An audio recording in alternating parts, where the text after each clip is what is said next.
देखने वाले हैं वो स्पेशली आज हम लोग फिज़िक्स को देखेंगे और ये जीएस पॉइंटर है जो आपके यूपी से रिलेटेड जितने भी एग्ज़ाम होंगे उसके लिए इम्पोर्टेंट है। और आपका आगामी जो बीपीएससी होने वाला है उसके अलावा एसएससी सीटेट सारे एग्ज़ामों को आरओ को भी कवर कर लेगा। जैसे कि आप यहाँ देख सकते हैं कि जितने भी अभी तक के एग्ज़ाम जो होते हैं, लोअर सबऑर्डिनेट हो गए, राजस्व निरीक्षक हो गए, खाद्य सुरक्षा प्राधिकारी हो गए या एएसओ हो गए, या फिर जितने भी यूपी से रिलेटेड एग्ज़ाम होते हैं, या फिर आपको बीईओ हो गया या बिहार का जो दरोगा होता है वो सब, उसके अलावा बीपीएससी या फिर जितने भी एग्ज़ाम होने वाले हैं सीडीपीओ से रिलेटेड, तो सारे में रेलवे एसएससी को भी कवर कर लेगा। तो इसका साइंस का आज हम लोग फिजिक्स देखने वाले हैं। ठीक है, चलिए शुरू करते हैं। जैसा कि आप देख सकते हैं यहाँ पे जो है वो फिजिक्स सेक्शन को हम कवर करेंगे और जितने भी अभी तक अलग अलग एग्ज़ामों में जितने भी यूपीपीसीएस हो गया या फिर फूड सैनिटरी इंस्पेक्टर का जो एग्ज़ाम हुआ था या यूपी जो लोअर के एग्ज़ाम हुए, तो जितने भी आपके फिजिक्स से क्वेश्चन होंगे तो उसको देखेंगे। चलिए इसको शुरू करते हैं। ठीक है, पहला प्रश्न क्या बोल रहा है, कह रहा है क्या कि आपका जो मात्रक है उसके बारे में बात किया जा रहा है, यानी मात्रक और इकाई के बारे में बता रहा है। तो यहाँ पे जो है वो पार्सेक इकाई है, तो पार्सेक इकाई है, दूरी की जो है वो पार्सेक इकाई है। उसके अलावा लंबाई की सबसे छोटी इकाई होती है तो फर्मी मीटर, जिसको हम लोग 10⁻⁻15 मीटर में मेज़र करते हैं, तो फर्मी मीटर जो है लंबाई की सबसे छोटी इकाई है। ठीक है, मीटर में है तो आप याद रखिएगा। ठीक है, उसके अलावा जो है आपका क्या बोल रहा है, तो कह रहा है क्या कि प्रकाश जो होता है द्वारा एक वर्ष में चली गई दूरी क्या होती है, तो प्रकाश वर्ष बोली जाती है। प्रकाश द्वारा एक वर्ष में चली गई दूरी को कहते हैं प्रकाश वर्ष। कार्य का मात्रक आपका जूल है।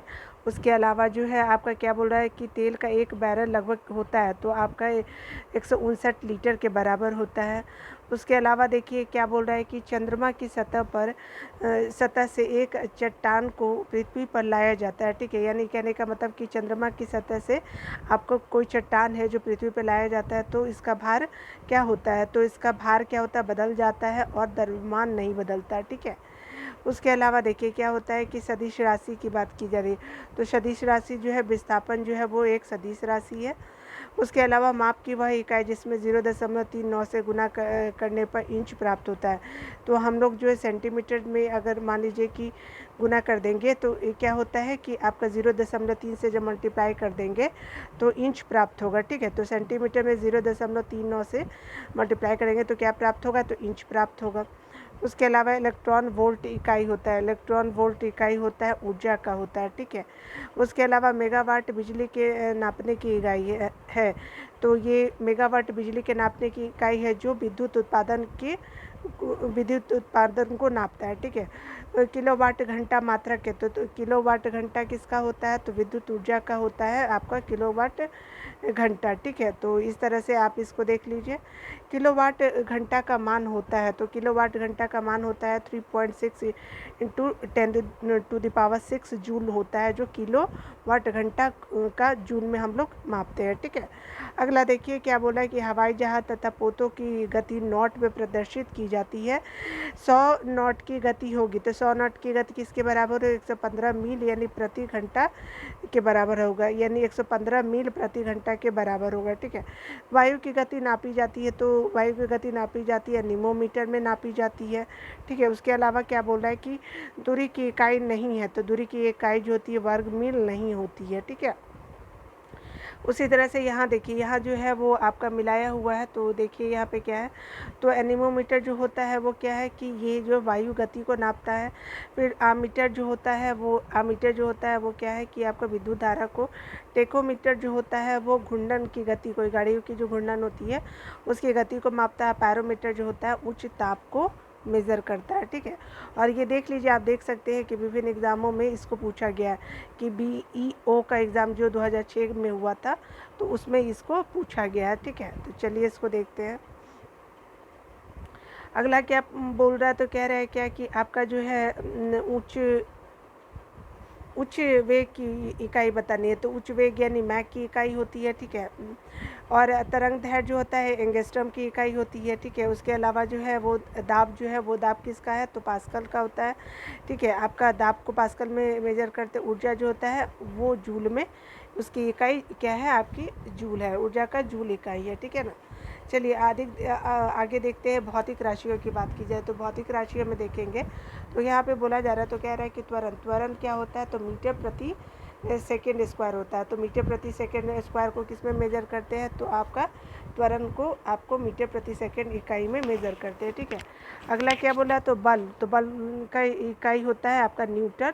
कृतकार का क्या होता है तो आपका जूल जो होता है वो कृतकार का होता है, ऊर्जा का भी जूल ही होता है, ठीक है। आवेग का क्या होता है न्यूटन सेकेंड जो होता है वो आवेग का होता है, ठीक है। तो इस तरह से हमने कुछ पॉइंट को कवर कर लिया, ठीक है। चलिए आगे देखते हैं हम लोग। उसके अलावा जो है आप देखिए यहाँ पे जो बोला जा रहा है तो थोड़ा मैं जूम कर देती हूँ जिससे आपको क्लियर दिख पाएगा। यहाँ पे देखिए क्या बोल रहा है तो कह रहा है क्या कि क्यूसेक है तो क्यूसेक किसका इकाई है तो द्रव प्रवाह की जो इकाई है वो क्यूसेक है। बाइट जो है कंप्यूटर को मेजर करते हैं, ठीक है। रिएक्टर स्केल जो होता है भूकंप की तीव्रता के लिए रिएक्टर स्केल को जानते हैं। बार जो होता है दाब की इकाई होती है, ठीक है। उसके अलावा क्या बोल रहा है तो कह रहा है कि तरंग दैर्ध्य की बात की जाए तो तरंग दैर्ध्य जो होता है एंगस्ट्रम की होता है। तरंग दैर्ध्य में आप क्या होता है एंगस्ट्रम की उसकी इकाई होती है। ऊर्जा जो होता है जूल में मेजर करते हैं, जैसे आप देख सकते हैं ऊपर भी कार्य को भी हम लोग जूल में ही मेजर करते हैं। ध्वनि की तीव्रता डेसिबल में मेजर करते हैं और आवृत्ति जो होती है हर्ट्ज में, और तरंग दैर्ध्य एंगस्ट्रम में मेजर करते हैं, ठीक है। एंगस्ट्रम की स्पेलिंग भी आप कहीं कहीं अलग अलग देखेंगे, ठीक है ना। यहाँ देखिए इकाई बोल रहा है तो वाट का जो है वो क्या है शक्ति है। वाट का क्या होता है शक्ति है। नॉट का क्या होता है तो समुद्री जहाज की इकाई जो होती है वो नॉट होती है।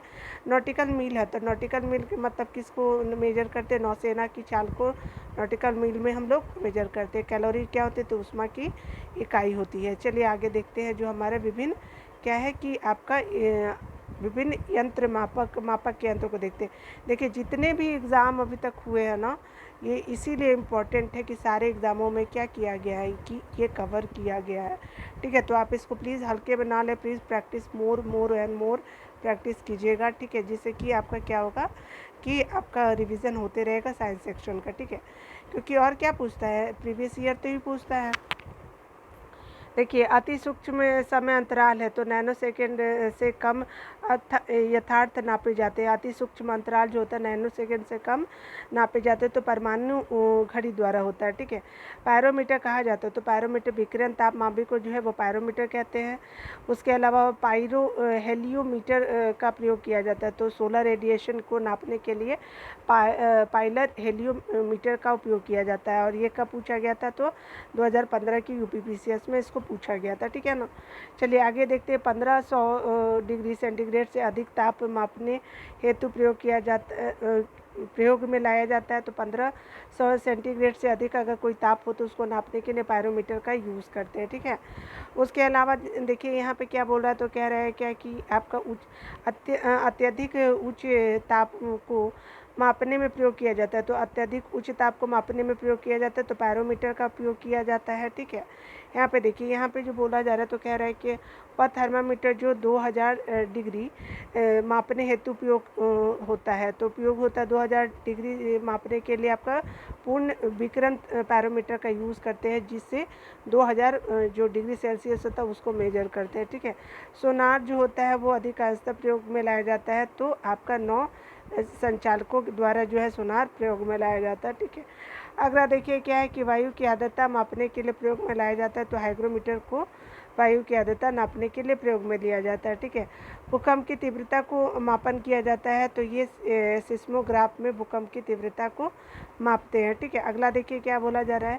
कलाई घड़ियों में प्रदर्शन युक्त एवं पॉकेट कैलकुलेटर में प्रयुक्त होता है तो कलाई घड़ियों में प्रदर्शन युक्त में एवं पॉकेट कैलकुलेटर में प्रयुक्त होता है क्या होता है तो आपका द्रव क्रिस्टल। यानी देखिए प्रदर्शन युक्त हो गया या फिर पॉकेट कैलकुलेटर हो गया, फिर कलाई घड़ी में हम लोग मापते हैं द्रव क्रिस्टल का यूज़ करते हैं, ठीक है। आपका देखिए अगला क्या बोल रहा है तो रक्त दाब मापने के नाम यंत्र का नाम है तो रक्त दाब मापने के यंत्र का नाम जो स्पिग्मो मैनोमीटर होता है, ठीक है। अगला देखिए क्या बोल रहा है कि डॉक्टरों द्वारा जो है प्रयुक्त होने वाला स्टेथोस्कोप किस सिद्धांत पर कार्य करता है? तो वह कार्य करता है ध्वनि तरंगों का अध्यारोपण के अंतर्गत वो काम करता है, यानी स्टेथोस्कोप जो होता है ध्वनि तरंगों का अध्यारोपण करता है, तो उसी पे काम करता है। ऑक्सोनोमीटर जो होता है, ऑक्जेनोमीटर जो होता है, वो क्या होता है, पौधों की क्या करते हैं कि आपकी वृद्धि को ये क्या करता है, आपका नापता है, ठीक है ना। देखिए यहाँ पे पौधे की वृद्धि को मापता है। उसके अलावा जो है आपका पौधे का उसके अलावा जो आपका बोला जा रहा है, तो कह रहा है कि पारे का साधारणतः तापमापी यंत्रों के उपयोग किए जाते हैं। तो उपयोग किए जाते हैं किस लिए, तो आपका जो है वो किया जाता है, उसकी विशेषता है तो उच्च संचालन संबंधी जो है वो नापते हैं, ठीक है। तो उच्च संचालन के लिए पारे का साधारणतः तापमापी यंत्रों में उपयोग किया जाता है, क्योंकि इसकी विशेषता है उच्च संचालन शक्ति की है, ठीक है। 1 नैनोमीटर बराबर होता है, तो 1 नैनोमीटर जो बराबर होता है 10⁻⁻² मीटर, यानी 10 अगर आप मीटर में देखेंगे तो 10⁻⁻² हो गया, और सेंटीमीटर में देखेंगे तो 10⁻⁻7 सेंटीमीटर में हो जाएगा। वस्तु की ऊंचाई नापने के लिए प्रयुक्त किया जाता है, तो क्या प्रयुक्त किया जाता है, तो एक सेक्सटेंट जो है वो वस्तु की ऊंचाई नापने के लिए प्रयुक्त किया जाता है। उसी तरह से प्रकाश की तीव्रता नापने के लिए जिस उपकरण का उपयोग किया जाता है, तो वो क्या होता है, लक्स मीटर जो होता है, प्रकाश की तीव्रता मेजर करने के लिए यूज़ करते हैं, ठीक है। आइए और देख लेते हैं थोड़ा सा और पॉइंट को। देखिए यहाँ पे मिलान करना है जो उपकरण है और आपका जो है वो आपका मापन की जो राशियाँ हैं, ठीक है। तो थोड़ा मैं जूम कर देती हूँ जिससे कि आपको क्लियर दिख पाए। इसी तरह से आपका क्या बोला, तो अमीटर है, तो विद्युत धारा जो होता है वो आपका अमीटर को विद्युत धारा नापते हैं, ठीक है। हाइग्रोमीटर जो होता है सापेक्षिक आर्द्रता के लिए मापा जाता है हाइग्रोमीटर से, और दाब जो होता है वो बैरोमीटर के लिए यूज़ किया जाता है, और आपका स्प्रिंग तुला जो होता है वो भार के लिए यूज़ किया जाता है, ठीक है। ये मापन इकाई है और ये उपकरण है जिससे हम लोग मेज़र करते हैं कोई भी चीज़ों को, ठीक है, जो भी दिया हुआ है। उसी के अलावा देखिए स्टेथोस्कोप जो होता है ध्वनि की हृदय की ध्वनि सुनने के लिए यूज़ करते हैं, यानी स्टेथोस्कोप जो होता है हृदय की ध्वनि सुनने के लिए यूज़ करते हैं। फिर स्फिग्नोमैनोमीटर जो होता है वो रक्त चाप मापने के लिए यूज़ करते हैं, स्फिग्नोमैनोमीटर का, ठीक है। कैरेटोमीटर जो होता है वो सोने की शुद्धता का पता लगाने के लिए यूज़ किया जाता है, कैरेटोमीटर का, ठीक है। लक्स मीटर जो होता है प्रकाश की तीव्रता नापने के लिए जो है वो लक्स मीटर का यूज़ किया जाता है। उसी तरह से आप देखिएगा एनीमोमीटर जो होता है वो क्या होता है, तो वायु वेग को नापने के लिए एनीमोमीटर का यूज़ करते हैं। सिस्मोग्राफ जो होता है वो भूकंप के लिए मेज़र करते हैं, ठीक है। और बैरोग्राफ जो होता है वायुमंडलीय दाब के लिए बैरोग्राफ, और आपका हाइग्रोमीटर क्या होता हो जाता है, वायुमंडलीय आर्द्रता को हाइग्रोमीटर में मेजर करते हैं, ठीक है। उसी तरह से देखिए अगला चैप्टर पॉइंट क्या है कि जितने भी यांत्रिक और आपका गुरुत्व अधीन गति से जो पूछा गया है तो आप उसको देखिए। Mechanic of motion under gravity की बात की जा रही है, तो BEO जो 2003 का क्वेश्चन है उसमें पूछा गया था। तो इसमें क्या बोला जा रहा है, तो कह रहा है कि धावन मशीन का कार्यकारी सिद्धांत है, तो आप केंद्रीकरण जो है वो तो धावन मशीन का कार्यकारी सिद्धांत है, ठीक है। प्रत्येक क्रिया के लिए एक समान और विपरीत प्रतिक्रिया होती है, यह नियम दिया गया था। तो प्रत्येक क्रिया के लिए एक समान और विपरीत प्रतिक्रिया होती है, यह नियम किसका है, तो न्यूटन का जो है यह नियम है, ठीक है। तो थोड़ा मैं जूम कर देती हूँ, आपको अच्छे से दिख पाएगा, ठीक है। ये थोड़ा दूर हो गया था। अगला देखिए आपका क्या बोल रहा है, तो कह रहा है क्या कि आपका जब लिफ्ट में किसी पिंड का आभासी भार उसके वास्तविक भार से अधिक होता है, ठीक है, या यदि लिफ्ट ऊपर की ओर त्वरित होता है, ठीक है। उसके अलावा एक भारहीन रबर के गुब्बारे में 200 ग्राम जल भरा जाता है, यानी एक भारहीन रबर के गुब्बारे में जो है 200 ग्राम जो जल भरा जाता है। जल में इसका भार होगा 0 होगा, ठीक है। तो ये क्या है कि जल में इसका भार जो है वो 0 होगा, ठीक है। अगला क्या बोला है कि जब किसी पिंड को चंद्रमा से पृथ्वी पर स्थानांतरित किया जाता है तो पृथ्वी पर उसका भार क्या होगा, बढ़ जाएगा, परंतु मात्रा अपरिवर्तित रहेगी। यानी समझ रहे कि चंद्रमा से अगर पृथ्वी पर कोई चीज़ लाया जाएगा कोई पिंड को, तो क्या होगा कि भार तो बदलेगा लेकिन मात्रा अपरिवर्तित रहेगी, ठीक है। उसके अलावा देखिए जब किसी वस्तु को पृथ्वी से चंद्रमा पर ले जाया जाता है तो उसका भार क्या होता है, घट जाता है, ठीक है। यानी कहने का मतलब कि पृथ्वी से अगर चंद्रमा पे लेके गए, यानी हम लोग नीचे से जब चंद्रमा पर मून पे लेके जाएंगे तो भार क्या होगा कि घट जाएगा, ठीक है। उसके अलावा देखिए क्या बोला कि वस्तु की मात्रा बदलने पर अपरिवर्तित रहती है, तो घनत्व जो है अपरिवर्तित रहती है, ठीक है। देखिए ये जो है घटना चक्र का जो प्रश्न है ना, वो भी इसी तरह का है, ठीक है। वही प्रश्न है जो इसमें भी दिया हुआ है, ठीक है। अगला देखिए यहाँ पे क्या बोल रहा है कि यदि 100 ग्राम चीनी को आधा लीटर पानी में मिलाकर एक असंतृप्त चीनी का घोल तैयार किया जाए तो वह भौतिक राशि जो नहीं बदलेगी।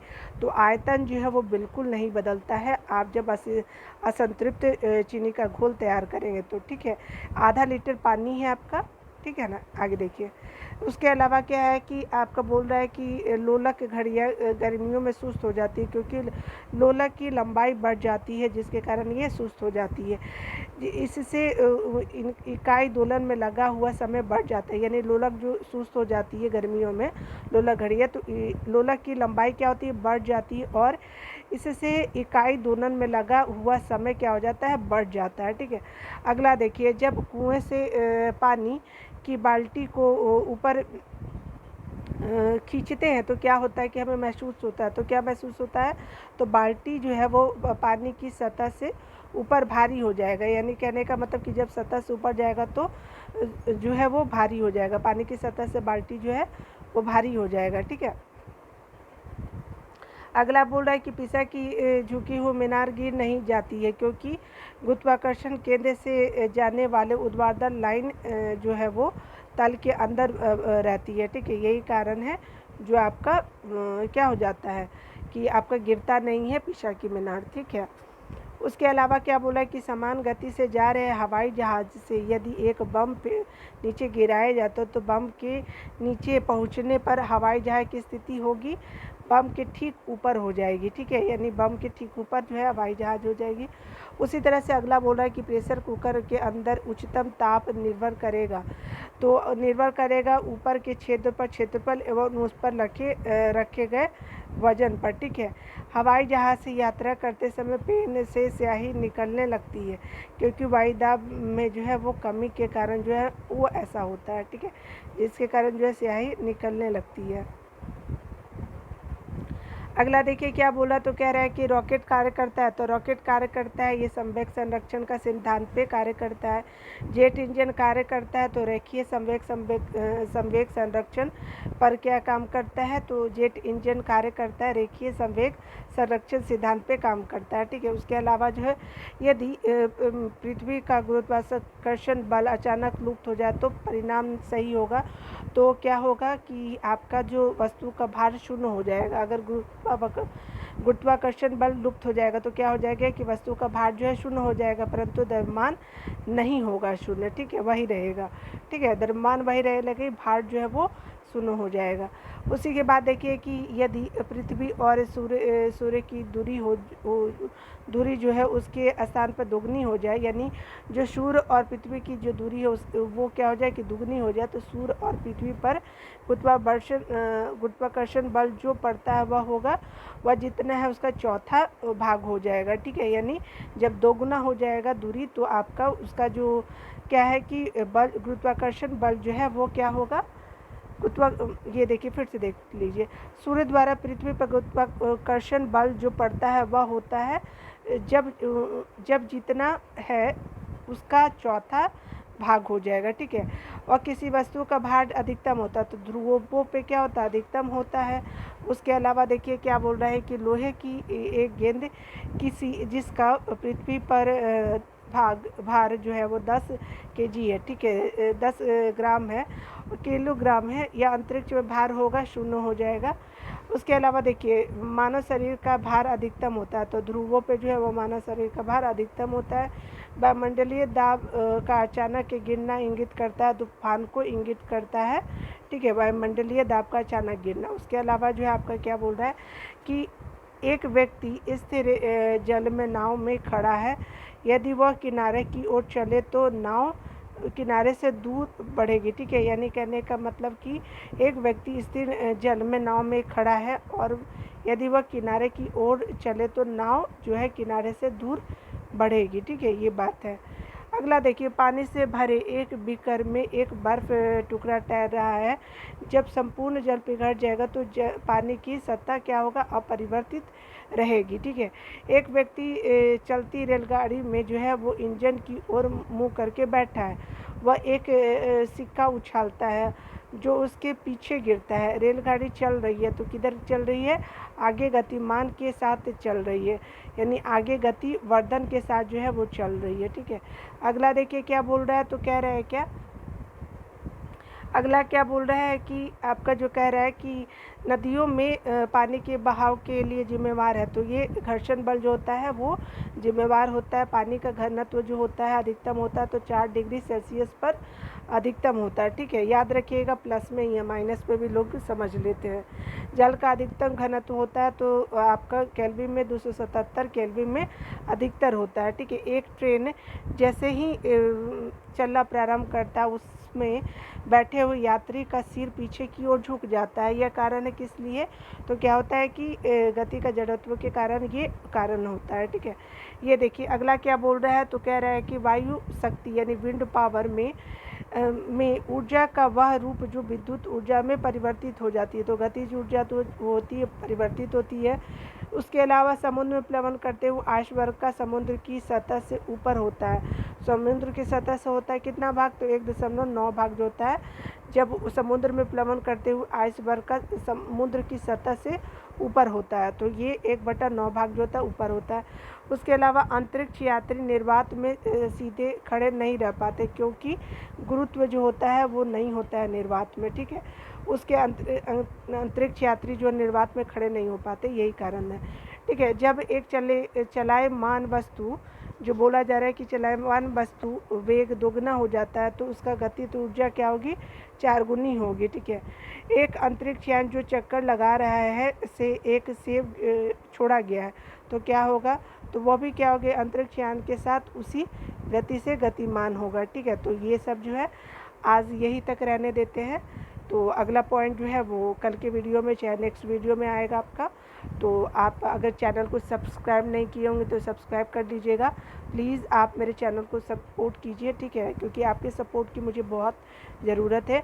और ये जो है मेरा जो फर्स्ट वीडियो होगा जो मैं आज अपलोड करने वाली हूँ। ठीक है, तो थैंक यू वीडियो देखने के लिए, मिलते हैं अगले वीडियो में।